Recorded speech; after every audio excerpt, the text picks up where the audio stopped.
A vida de Abraão tornou-se um exemplo para nós cristãos nos dias de hoje, e é uma das mais relevantes da Bíblia. Se você quer saber sobre as origens da nação de Israel, é obrigatório entender a trajetória desse homem de Deus. Origens. A história de Abraão. As estimativas mais aceitas pelos estudiosos calculam que Abraão nasceu entre os anos de 2238 e 2000 a.C. Ele nasceu na antiga cidade de Ur, dos caldeus. Sua família era dessa cidade. Era filho de um importante mercador chamado Terá.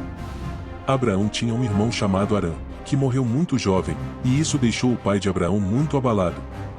Por isso a família deixou Ur, e saíram peregrinando pelo deserto. No meio do caminho se estabeleceram num grande acampamento, que mais tarde transformou-se numa cidade chamada de Harã, em homenagem ao irmão falecido de Abraão.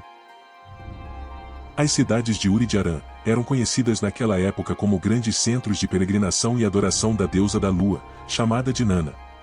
Ainda em Harã, a Bíblia nos relata que Deus fez seu primeiro contato com Abraão, para que ele deixasse a terra de seus pais e abandonasse a cultura pagã. A ordem do Senhor era clara.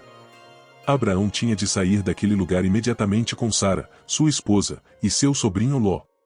Também poderia levar consigo os bens que tinha conquistado com seu trabalho. Abraão tinha então 75 anos de idade. Ele deveria se dirigir em direção à terra de Canaã, para um lugar que Deus lhe mostraria durante a viagem. Ao obedecer a ordem de Deus e seguir em direção ao sul, fez acampamentos próximos à cidade que mais tarde seria conhecida como Betel. Ali Abraão experimentou seu primeiro desafio em obedecer às ordens do Senhor. Uma fome terrível veio sobre aquelas terras, e ele não teve outra alternativa senão seguir para o Egito, que já era na época uma civilização bastante avançada. Depois que a época de fome passou, Abraão saiu do Egito e retornou à terra de Canaã. A essa altura tanto Abraão quanto seu sobrinho Ló estavam tão ricos, que aquela região não tinha recursos suficientes para sustentar os rebanhos deles juntos. Então decidiram se separar amigavelmente. Ló escolheu ficar perto das cidades de Sodoma e Gomorra, onde os campos eram mais verdes. Para Abraão, restou se estabelecer nos bosques do cananeu Manre, que mais tarde virou seu amigo. Aqui vemos um exemplo de fé desse homem incrível.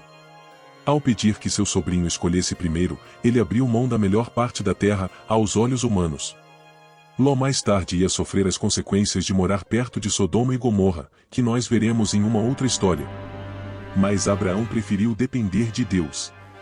E foi isso que o tornou tão vitorioso. Após fixar moradia em Manre, Deus firmou mais uma vez sua aliança com Abraão, lhe garantindo que ele daria origem a uma grande nação. Você pode ler sobre essa promessa no capítulo 15 de Gênesis. Mas aos olhos daquele homem havia um problema. Ele já tinha quase 90 anos, e sua mulher Sara estava perto dos 80. Como eles teriam um filho nessa idade? Apesar de ter muita fé, o coração de Abraão se encheu de dúvidas. Então Sara lhe fez uma proposta. De acordo com costumes de época, quando um casal não tinha filhos, era comum a senhora oferecer uma serva de confiança para que engravidasse do marido. E assim a descendência do casal era reconhecida. Então ela ofereceu sua serva principal, Agar, para Abraão. E assim foi gerado um filho a quem chamaram de Ismael. Por causa da desobediência do casal, esse ato teve consequências. Mais tarde, depois que o filho legítimo veio, Agar e Ismael foram mandados embora. Mas apesar de Abraão não ter esperado pela promessa de que sua descendência viria de Sara, Deus foi tão fiel que transformou a descendência de Ismael em um grande povo, que séculos depois vieram a ser conhecidos como os árabes. Mas a promessa de Deus ainda estava mantida. Algum tempo depois, quando Abraão tinha 100 anos, Deus cumpriu sua promessa, e Sara deu à luz a Isaque, que significa Ele riu. A história desse nome é curiosa, pois veio da ocasião em que Deus anunciou que eles seriam pais, e eles riram dessa possibilidade. Daí veio o nome de Isaque. E você? Está gostando dessa história? Deixe seu like e faça a inscrição no canal. Se tiver alguma sugestão de personagem bíblico que queira conhecer melhor, deixe nos comentários. Agora vamos voltar ao vídeo. A maior prova de fé da vida de Abraão, e certamente uma das maiores da Bíblia, veio quando Isaque já era um jovem crescido. No capítulo 22 de Gênesis, Deus apareceu a Abraão e pediu que ele oferecesse seu único filho em sacrifício. Em um momento que qualquer um de nós poderia fugir, ou abandonar Deus por fazer um pedido tão cruel, aquele homem fez justamente o contrário. Tendo experimentado por anos a vida com Deus, e tendo aprendido a depender totalmente do Senhor, Abraão sabia que Deus nunca deixaria de cumprir a promessa que fez no início. Ele preparou o altar, de acordo com o que Deus tinha ordenado, mas quando fez enorme força para levantar aquela faca do sacrifício, veio a resposta de Deus. O Senhor fez Abraão ver um cordeiro preso entre os arbustos, que foi sacrificado no lugar de Isaque. Ali Deus renovou sua aliança com seu servo, prometendo multiplicar grandemente sua descendência, e ainda acrescentando que através de Abraão, todas as famílias da terra seriam abençoadas. Poucos anos depois, Sara morreu aos 127 anos de idade. Abraão e Isaque choraram por ela, e a sepultaram em um campo que ele comprou em Efron. Abraão tinha uma concubina, chamada Quetura, porém a Bíblia não especifica se foi antes ou após a morte de Sara.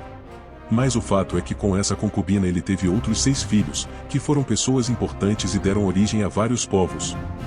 Em todos esses acontecimentos se cumpriu a promessa de Deus, de que Abraão seria pai de muitas nações. O capítulo 25 de Gênesis relata a morte de Abraão aos 175 anos de idade. Seus filhos, Isaque e Ismael, juntos, sepultaram o seu pai, também no campo de Efron, junto a Sara, sua mulher. Toda a herança de Abraão foi dada a Isaque, seu filho legítimo. Para os outros filhos, ele deixou muitos presentes. Os bens e as propriedades de Abraão eram incalculáveis. Por causa da sua obediência, Deus o havia feito prosperar em todos os negócios que tinha. Sem nenhuma dúvida, foi um exemplo de fé e vida com Deus, que deve ser seguido por nós nos dias de hoje.